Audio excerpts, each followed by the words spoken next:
Car theft is skyrocketing. If you own one of America's most stolen cars, you might be driving a target. Find out if yours is on this list.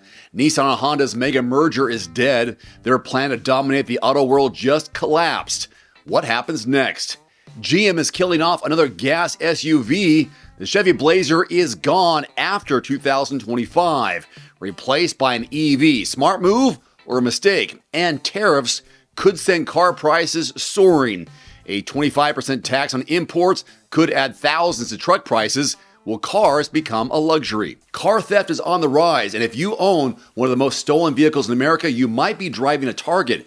According to new data from the Highway Loss Data Institute, some cars are being stolen at alarming rates, while others are practically ignored by thieves. So where does your car land on this list? At the top of the list, no surprise here, is the Dodge Charger, SRT, Hellcat, and Hemi. These muscle cars are basically thief magnets, with theft rates that are 20 to 60 times higher than the average vehicle. The Challenger also remains a high-risk target, proving once again that big engines mean big problems when it comes to theft. The reasons? Well, lack of security features for one, high resale value for parts, and pure desirability. And with viral theft trends continuing like the Kia Boys movement from a few years back, some Kia models have made their way into the top 20 stolen vehicles. On the other hand, EVs and midsize SUVs are the safest bets against theft. The Tesla Model 3, the dual motor, is the least stolen vehicle in America, followed closely by the Tesla Model Y, the Model S, X, and the Nissan Leaf. Why? Well, they're harder to steal, often parked in secure charging locations, and they use advanced anti-theft technology. And if you're thinking about buying a Charger or Challenger, here's some good news. Dodge is killing off the gas models and replacing them with an all-electric version, the Charger Daytona SRT. If EV thefts stay low, future Charger owners may have less to worry about. It was supposed to be Japan's automotive superpower, a merger between Nissan and Honda to create the world's third largest car company. But after months of negotiations, Nissan has walked away, leaving both companies to fend for themselves in an increasingly brutal market. So the logic behind the deal was simple. Nissan and Honda needed to join forces to compete against a flood of cheap Chinese EVs. A combined company would have rivaled Toyota and Volkswagen in size, giving them the scale to survive in an industry shifting toward electrification. But instead of securing their future, Nissan has backed out. So, what went wrong? Well, Honda wanted Nissan as a subsidiary, and Nissan's leadership wasn't having it. They saw themselves as equals, not underlings. Also, after its disastrous breakup with Renault, Nissan is still struggling financially. Honda didn't see enough value in Nissan's recovery plan to justify a merger. Nissan announced 9,000 layoffs, but couldn't restructure fast enough, something Honda saw as a red flag for long-term stability. And the two sides couldn't agree on Nissan's worth, grinding negotiations to a halt. Nissan is trying to save face, claiming discussions are still ongoing and that it would determine its direction by mid-February. But let's be real, this deal is dead. Nissan and Honda may still collaborate on EV development, but the dream of a Japanese automotive giant is over. With Honda and Nissan going separate ways now, both companies now face higher costs, weaker global positioning, and even more market uncertainty. If you're shopping for a Honda or Nissan, now's the time to get the best deal before things shift even further. Big news from General Motors. Another gas-powered SUV is biting the dust. The Chevy Blazer, in its internal combustion form, is being retired after 2025 as GM shifts focus to their all-electric future. But is this the right move or just another misstep in their EV strategy? GM is making it clear it wants to go all in on EVs where it makes sense. According to reports, the Blazer EV is now the brand's priority, pushing the gas-powered model out of the lineup. But let's be real, this transition hasn't been smooth. Early production issues slowed deliveries, but GM rebounded, selling nearly 8,000 Blazer EVs in Q3 of last year, up from just 19 units the year prior. The real challenge here for GM is whether the Blazer EV can compete in a still hesitant EV marketplace. To attract more buyers, they recently introduced an all-wheel drive variant starting at $46,000. a move aimed at price-conscious shoppers looking for affordable EV options. But will that be enough to replace the loyal gas-powered Blazer fan base? This isn't just about the Blazer. GM is also killing off the Cadillac XT5 and XT6 by the end of 2025.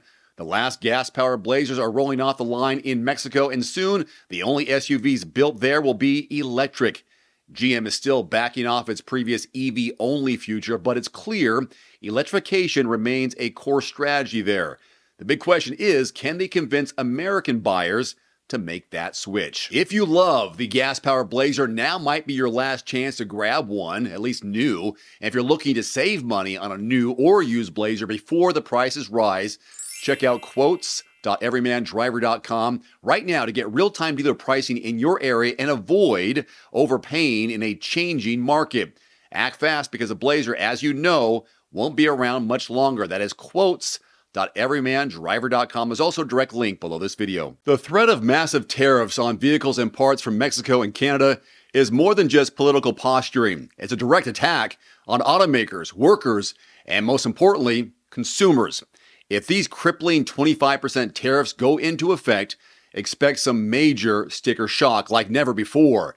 Popular vehicles like the Ford Maverick, Tacoma from Toyota, and the Silverado from Chevrolet, as well as the Ram Heavy Duty, could see thousands of dollars added to their prices overnight. Forget affordability, these tariffs could make buying a new car an outright luxury. The North American supply chain is so tightly interwoven that even vehicles built in the U.S. will take a hit.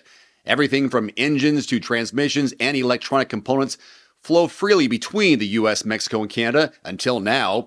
If these tariffs become reality, half of the top 50 best-selling cars in America will see massive price hikes and potential production shutdowns. The math is simple. Higher costs for automakers, skyrocketing prices for you, the consumer. Now, if you think automakers will just absorb these costs, not even close. GM, Ford, and Stellantis have already started contingency plans, and that could mean massive layoffs, production cuts, and ultimately, fewer vehicle choices for consumers. So what happens when prices on budget-friendly models like the Honda CR-V and Toyota RAV4 spike? Many buyers will simply be priced out of the market. Now, according to industry estimates, 60% of new vehicles under 40 grand will be impacted, making the affordable car segment virtually non-existent. Cars imported from Mexico and Canada currently make up 22% of all light vehicle sales in the U.S., and many American-made vehicles depend on foreign parts. If you think delays, shortages, and outrageous markups were bad during the pandemic, they were. Brace yourself for something even worse. Which brands are on the chopping block? General Motors, for one, forced to rethink where it builds the Equinox, Blazer, and GM Terrain, not to mention production shifts for Silverado and the Sierra trucks. As far as Ford, the best-selling F-150 could see supply disruptions if current parts from Canada and Mexico get caught up in this tariff war. There's Stellantis, already heavily reliant on Mexican manufacturing, meaning Ram pickups and Jeep models could become significantly more expensive.